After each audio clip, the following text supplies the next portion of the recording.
साल 2026 के अवाइल में अमेरिकी मुआशियत एक अहम मोड़ पर खड़ी है। एक ऐसी नामजदगी सामने आई है जो फेडरल रिजर्व की दहाइयों पुरानी रिवायात को हमेशा के लिए बदल सकती है।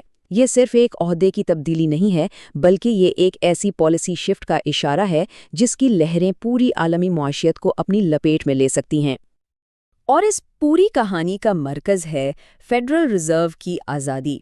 एक ऐसी आज़ादी जो बरसों से अमरीकी माशी इस्तेहकाम की ज़मानत समझी जाती रही है, मगर अब उसी बुनियाद को एक नया रुख देने की कोशिश की जा रही है, जिससे एक नई बहस शुरू हो गई है।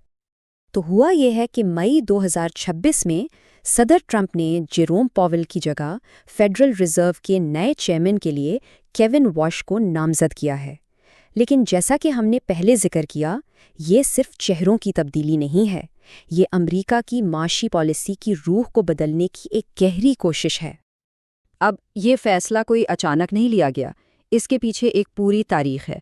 पिछले कई महीनों से सदर ट्रंप मुसलसल फेडरल रिजर्व की बुलंद शरह सूद की पॉलिसी पर तनकीद कर रहे थे।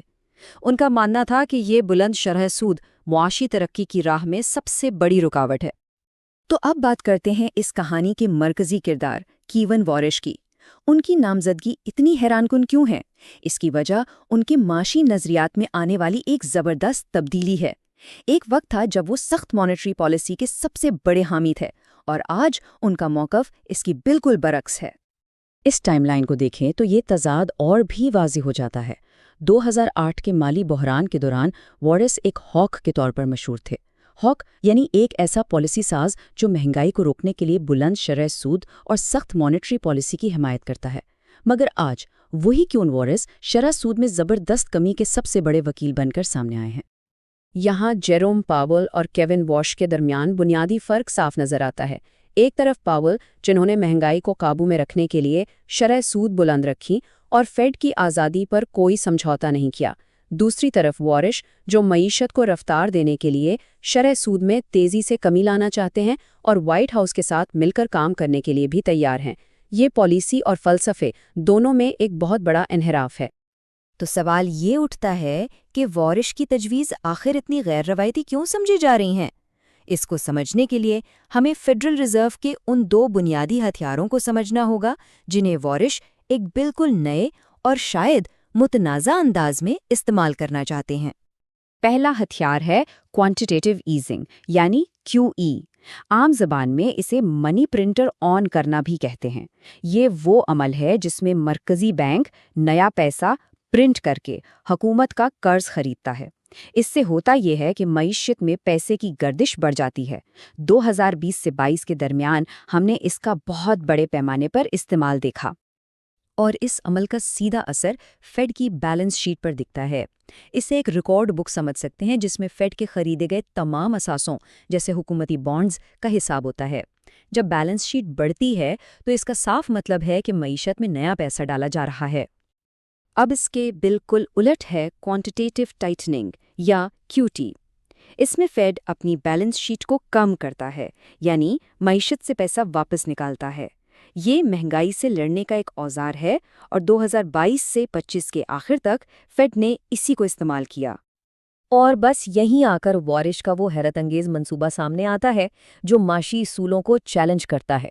वो एक ही वक्त में दो बिल्कुल मुखालिफ काम करना चाहते हैं। पहला, शरह सूद कम करके मईशत को ताकत देना, और दूसरा, इसी वक्त बैलेंस्ड शीट को कम करके महंगाई को काबू में रखना। ये एक ऐसा तजर्बा है जो इससे पहले कभी नहीं किया गया। तो अब हम इस सवाल पर आते हैं कि आखिर इस कदर पुरखतर पॉलिसी की ज़रूरत ही क्यों पेश आ रही है? इसके पीछे असल महरिकात क्या है और इसका आम शहरी की ज़िंदगी पर क्या असर पड़ सकता है? चलिए इसको समझते हैं। इस पूरी पॉलिसी के पीछे सबसे बड़ी वजह ये एक अदद है, $38 ट्रिलियन। जी हाँ, 38,000 अरब डॉलर। ये 2026 के शुरू में अमेरिका का कौमी कर्जा है, और सीधी सी बात है, कम शरह सूद का मतलब है इस पहाड़ जैसे कर्ज पर कम सूद अदा करना। ये चार्ट इस सूरत हाल की संगीनी को और भी वाज़ेह कर देता है।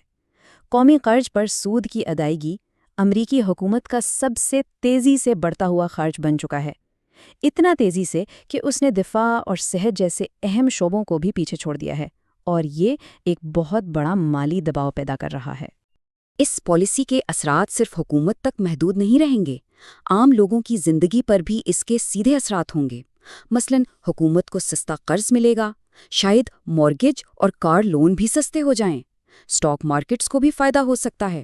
لیکن اس کا دوسرا رخ یہ ہے کہ بچت کھاتوں اور بانڈز پر ملنے والا منافع کم ہو جائے گا، اور سب سے بڑا خطرہ مہنگائی کا دوبارہ سر اٹھانا ہے۔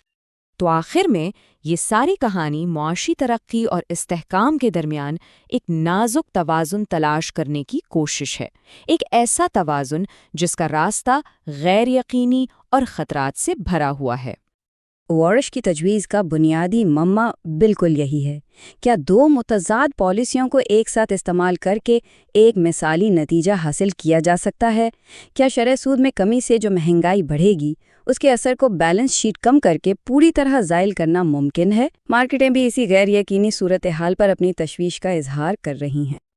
اور یہ سب ہمیں اس آخری اور اہم ترین سوال پر لا کر کھڑا کر دیتا ہے: کیا سستے قرضے اور معاشی ترقی کی خواہش میں دنیا کی سب سے بڑی معیشت مہنگائی کے ساتھ ایک ایسے نئے اور غیر متوقع تجربے کا آغاز کرنے جا رہی ہے جس کے نتائج سے کوئی واقف نہیں؟